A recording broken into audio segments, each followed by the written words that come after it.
네, 여러분 반갑습니다. 한겨레 데일리 라이브 뉴스 다이브 시작합니다. 어서 오십시오. 고현준입니다. 반갑습니다. 자, 오늘 함께 해주실 세 분 소개해드립니다. 한겨레 21 김환 기자 나오셨습니다. 어서 네, 오십시오. 안녕하세요. 반갑습니다. 그리고 오윤혜 씨 함께합니다. 반갑습니다. 오윤혜입니다. 예, 그리고 아직은 무소속 최혁진 의원 함께합니다. 어서 오십시오. 네, 반갑습니다. 예. 다음번에도 또 아직은 무소속 이럴 수도 있습니다. 근데 오늘 어떤 기품과 목소리 톤 이런 거에서 조금 평소와 다르죠? 평온함이 평온함이. 네. 평소에 평온한 사람입니다. 제가. 우리가 법사위에서만 봐가지고. 짤로만 봐갖고. 그렇죠. 예. 자, 오늘 뭐 다양한 뉴스들 있습니다. 아시는 것처럼 이재명 대통령 순방길에 올랐고 이 순방길에 오르면서 그러니까 포착된 장면을 두고 다양한 해석들도 나오고 있고, 그리고 어제 있었던 취임 1주년 기념 기자회견 이야기를 안 할 수가 없어서 먼저 이야기를 좀 해볼까 하는데, 김환 기자는 어떻게 봤어요? 그냥 총평이라고 치자면? 민주당 뭐 당 안에 계신 분들과 당 바깥에 계신 분, 그리고 이제 뭐 민주당 선거를 지지했던 분들을 통틀어서 대통령의 정무적 판단이 가장 합리적이다. 그래. 이제 민주당의 선거가 이렇게 나왔는데 뭐 어긋난 결과다, 찜찜한 결과다, 뭐 졌는데 축배를 마시는 정당이 있고 이겼는데 위로주를 마셔야 되는 정당이 있대. 여러 가지 얘기들이 나왔는데 어제 이재명 대통령은 선거 결과에서 나는 졌다라는 표현을 분명히 썼고요. 이제 그게 굉장히 또 여러 가지 지금 또 얘기거리들을 낳고 있는 것 같고, 그다음에 이제 뭐 그거 외에 뭐 정책적인 부분이나 이런 부분들은 워낙에 이제 국정 지지율이나 이런 부분들에 대한 자신감 뭐 이런 것들 좀 내비쳤던 것 같고, 지금 이제 하루 지나고 나서 많이 소비되는 건 결국 이재명 대통령이 어떤 그 가이드를 내린 게 아니냐, 그 전당대회나 혹은 향후 정치적인 어떤 선택들에 있어서 뭐 이런 부분들이 또 많이 화제가 되고 있고, 최근의 상황들과 물리면서도 그렇죠. 그 부분이 제일 논란인 것 같습니다. 선거 관련해서는 이겨야 하는 것을 졌다고 하면 최소한의 성공은 아니다라는 표현이 있었습니다. 서울이 아프다고 했지만 전국적인 승리라는 사실은 당 지도부와는 좀 결이 다른 판단과 표현을 했기 때문에 이 부분에 대한 언급을 해주신 것 같고, 오윤혜 씨는 기자회견 다 봤어요? 다 보진 못했는데 그래도 생각보다 많이 봤어요. 왜냐면 주제들이 너무 재밌는 주제들이 많이 있어가지고 그래도 다는 아니지만 많이 봤는데, 저는 이번 선거를 참패했다고 생각하거든요.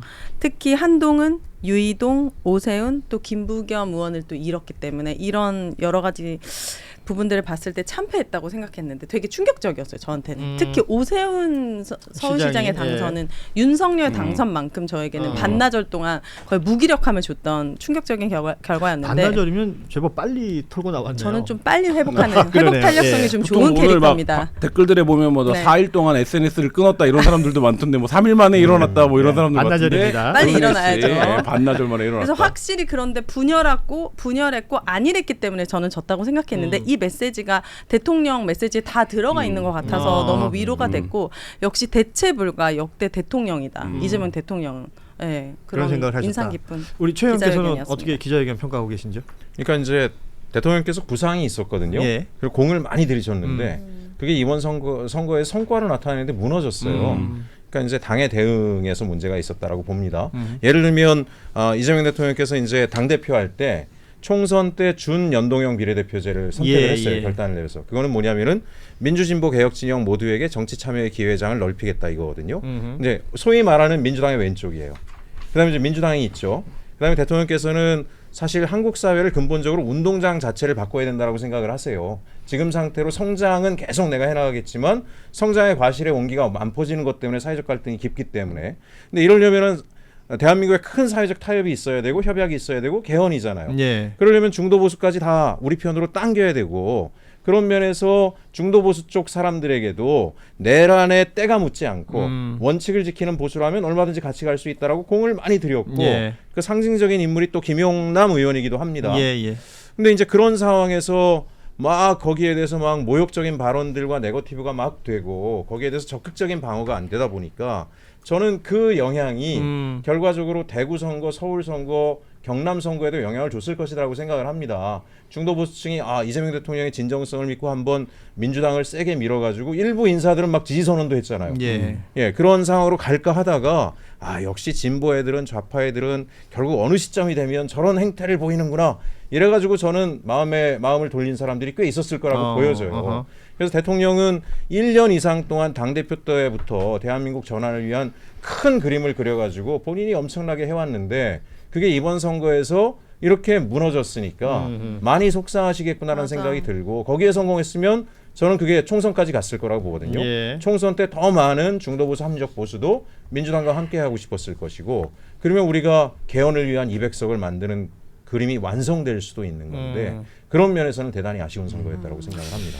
그 실제 대통령이 그 본인도 상태가 별로 좋지 않았다. 뭐 이런 진솔한 얘기도 예. 했었고요. 뭐 그러니까 대통령이란 자리가 선거의 중립을 지켜야 되는 건 당연한 건데 표정은 중립이 잘 안 되더라. 뭐 이런 얘기하면서 기자들하고 이제 같이 웃음 짓는 장면들도 볼 수가 있었는데 뭐 여러 워딩들이 있었죠. 많은 분들이 이제 하루 정도 지났기 때문에 알고 계시겠지만 야당은 창을 잘 써야 하지만 여당은 그릇이 돼야 한다. 이런 표현을 썼어요. 이게 민주당을 향한 메시지다라고 해석을 많이 하던데 네. 어떻게 해석을 가능할까요? 이 부분? 이건 민주당을 향한 메시지가 아니라 그냥 민주당을 얘기한 건데 당 대표를 향한 메시지인 거죠. 그러니까 예를 들면 지금 최 의원님이 말한 부분에서 어쨌든 대통령이 된 이후에 그때 이전부터 운동장 넓게 쓴다라는 기조가 있었고 이 운동장을 넓게 쓰는 거에 대한 이유는 뭐 최 의원님이 잘 설명해 주셨지만 그런 거였고 실제 국정 운영의 성과도 그래서 그거를 바탕으로 해서 무슨 뭐 초과 이윤이라든지 세수라든지 이런 부분들도 넓게 쓸 거야 이렇게 해서 저희가 뭐 이 방송에서도 얘기했지만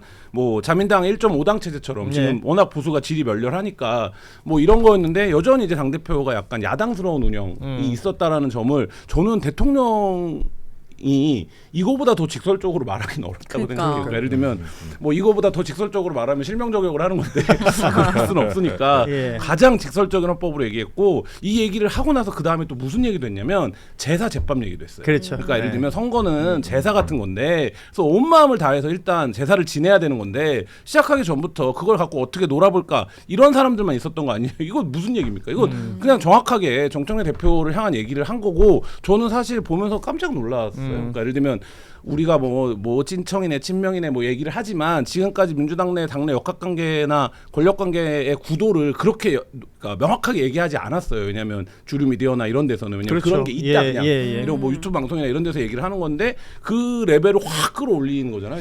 대통령이 취임 1주년 기자회견에서 한 말이니까요. 이거는 모든 매체에 다 실리는 그럼요. 것이고 네. 그 매체에 실린 내용들을 지금 말씀하신 것처럼 뭐 더한 해석이 필요 없을 네. 정도로 얘기를 했다. 그러니까 직선적이었다. 뭐 어디에선 진솔했다. 어디에선 솔직했다. 등등의 평가를 하고 있는 내용이고 그 표현이 있었잖아요. 집안에 들어온 사람에게 원래 우리 색깔은 이거야. 너 배고파서 들어왔지. 얻어먹을 게 있어서 들어왔지. 등등등의 쭉 얘기를 하면서 이렇게 모욕을 하면 되겠느냐. 라는 얘기를 했었는데 앞서 우리 최혁준 의원이 김영남 의원 잠시 언급하셨는데 예. 김영남 전 의원에 대해서 얘기한 것 아니냐라고 해석을 하잖아요. 이거는 거의 실명화해서 얘기한 거잖아요. 김용남 후보뿐만 아니라 저는 네. 이렇게 들렸어요. 우리가 그릇을 넓힐 때 왼쪽보다는 더 오른쪽에 중도 보수를 더 확장해서 우리가 그릇을 담자. 우리와 색깔이 달라도 성향이 달라도 이념 생각하지 말고 저는 이 부분이 진짜 이재명 정부의 되게 가장 큰 가치라고 생각했고 이번 선거도 그런 의미에서 사실 분열이 이렇게 크게 일어나야 됐을 문제인가라고 싶을 정도였는데 그 부분을 말씀하신 것 같아요. 중도 보수 확장. 대통령께서는 품을 되게 키웠었죠. 사실은 민주당 안에서도 뭐 엄밀하게 얘기하면 친명이라고 분류되지 않던 분들까지도 중요한 포지션을 만들면서 플레이어가 될 수 있게 뒷받침을 했어요. 정원호 구청장 같은 경우도 사실 그런 경우죠. 뭐 서울시장 그 막중한 자리에 나갈 수 있는 기회가 열린 거고 김경수 지사 같은 경우에도 마찬가지였잖아요. 지방시대위원장이라는 균형발전 전체를 컨트롤 타워하는 역할을 하면서 자연스럽게 경남지사에 다시 도전할 수 있는 물길을 열어준 것도 이재명 대통령이었어요. 그러니까 이제 당신께서는 어쨌든 친명이나 이런 걸 떠나서 한국 사회 대전환을 위한 아주 큰 틀에서의 연대 틀을 그리고 이거를 중도 보수까지 오 선생님 얘기하신 것처럼 확장해가지고 오윤혜 씨라고 해주시면 오윤혜 씨. 오 선생님은 네. 왜 오 선생님 괜찮은데? 저희 오정 TV에선 다른 의미로 쓰이기 때문에 예, 저는 그게- 오윤혜 씨라고 그런 게 있나요? 불러주시기를 제가 잘 몰라가지고 부탁드립니다. 오윤혜 씨 네. 말씀하신 것처럼 그런 그림을 사실은 보여왔죠. 네. 그런 면에서 마음이 쓰이실 것 같아요. 맞아요. 자 네. 이렇게 대통령의 기자회견 이후에 뭐 사실은 뭐 거의 3시간에 임박할 정도의 시간이었고 질문 개수만 21였습니다. 기자들의 질문은 생각보다 짧았는데 대통령의 답변은 질문한 것 그 이상의 답을 했기 때문에요. 할 뭐, 말이 진짜 많으셨던 것 같아요. 그러니까 그 내용들이 지금 이렇게 풍성하게 해석이 되고 있는 것 같습니다. 여기에 대해서 국민의힘은 자화자찬과 남 탓의 종합판이었다 이렇게 평가를 하고 있습니다. 대통령이 선거 성명 좀- 결과에 대해서 얘기한 거는 결국은 마지막에 그 쭉 얘기를 했지만 마지막은 선거 결과는 국민이 나한테 준 경고라고 생각한다. 네. 다 내 탓이죠라는 얘기도 했었고 더 낮은 자세로 겸손해야 된다 이런 언급도 했는데 국민의힘은 그냥 평가절하를 하는 것 같아요. 이게 그러니까 비판이랑 입장도 좀 성의 있게 쓰면 좋겠다라는. 안 본 거 아니에요? 이 정도면은 나보다 더 안 본 거 좀 같은데. 성의 있게 써야죠 이거를. 그러니까 예를 들면 예. 비판할 수 있다고요. 야당이 대통령이 기자회견하면 조목조목 비판할 수도 있죠. 그 질문들에 대해서 우리의 생각은 다 다르다 뭐 이런 예. 식으로 문답을 낼 수도 있죠. 여러 과거에 많이 했었어요. 그럼 대통령이 167분이나 기자회견을 했는데 취임 1주년인데 그럼 최소한 대변인실을 공보팀에서 대통령 취임 1주년 평가 자료라도 만들었어야죠. 근데 그 긴 기자회견을 보고 자아자찬과 남 탓이라고 얘기해 버릴 거면 이걸 상대를 어떻게 하는 겁니까? 사실 기자회견 내용과 상관없이 미리 적혀 있었던 것일 수도 있겠다. 맞아. 예. 아 이거는 툭 치면 그냥 아무 때나 하는 얘기예요. 대통령이 뭐 했는데 자아자찬과 남 탓입니다. 이러면 이게 뭐예요?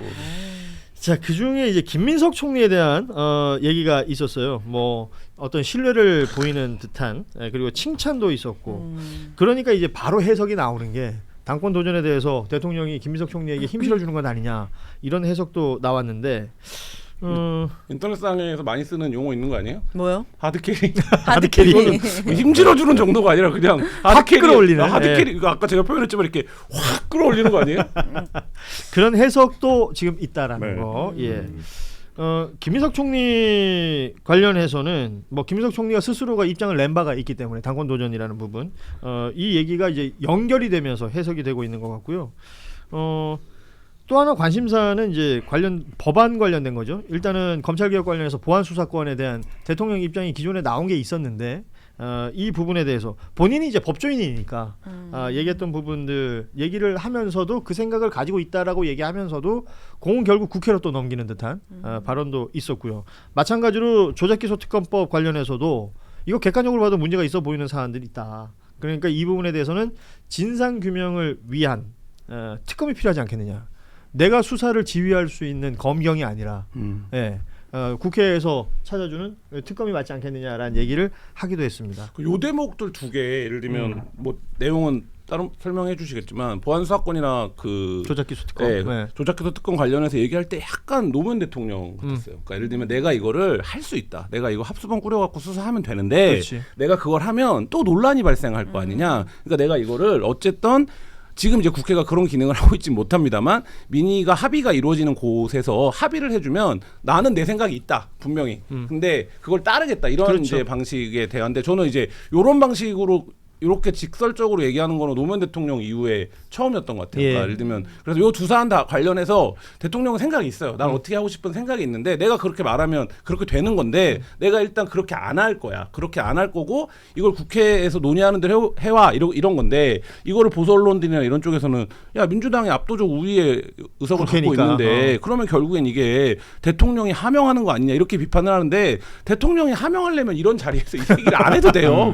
그럼 그냥 시키면 돼요. 예. 근데 이제 예. 그게 아니라 실제로 이제 그렇게 가는 건데 근데 여기서 그러면 국회가 이 논의를 건설적이고 생산적인 방식으로 해줘야 밸런스가 맞게 되는 거예요. 근데 지금 국회가 이제 그게 안 되는 탓을 야 이거 대통령이 사실상 국회에 하명을 줬다 이런 식으로 비판하는 거는 뭐 그게 형식 논리상으로 그렇게 그러니까 결과적으로 그렇게 되는 거 아니냐라고 생각할 수 있지만 사실 이제 형식 논리에 맞지는 않는다. 그 최익현 의원님이 네. 뭐 너무나 잘 아시겠지만 이 내용은 어찌됐건 민주당 뭐 여당에서 입장은 대충 정리가 돼 있는 거 아니에요? 지금 보안 수사 요구권 정도를 남기는 게 어떠냐 쪽으로 어느 정도 수렴은 되어 있습니다. 예. 근데 이제 대통령께서 어제 말씀하신 걸 이렇게 보면 사실 대통령께서 보안 수사권 문제는 일부 사안에 대해서는 검찰에 좀 둘 거라고 했던 것은 사실 검찰에 대한 고려보다는 대통령이 관심이 굉장히 많으셨던 거는 경찰을 만날 일이 국민들이 더 많죠. 예. 근데 경찰이 인권 탄압을 하는 것에 대해서 어떤 견제 장치를 만들 수 있지? 이거에 대한 고민 때문에 일정하게는 검찰의 보안 수사권이 그런 역할들을 할 수 있지 않을까? 예. 뭐 100%또 검찰을 신뢰하는 건 아니지만 시간을 두고 보셨던 것 같아요. 근데 그 이후에 검찰이 보여준 행태 첫 번째, 뭐 관봉권 띠지나 이거 다 무혐의 처리해버렸거든요. 예. 박사형 검사건도 굉장히 희한하게 흘러가고 있잖아요. 그렇죠. 그리고 아무런 반성이 지금 나오고 있잖아요.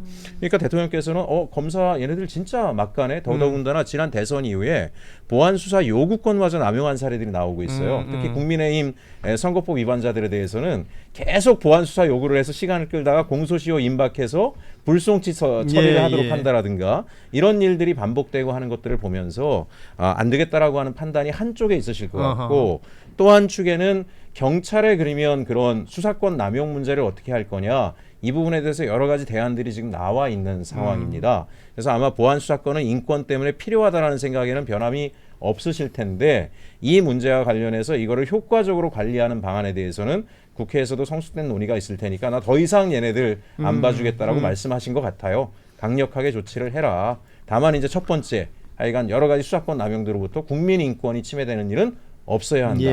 이런 메시지로 사실은 뭐 진상규명이라는 표현을 썼습니다만 뭐 네. 누가 봐도 이상하지 않냐.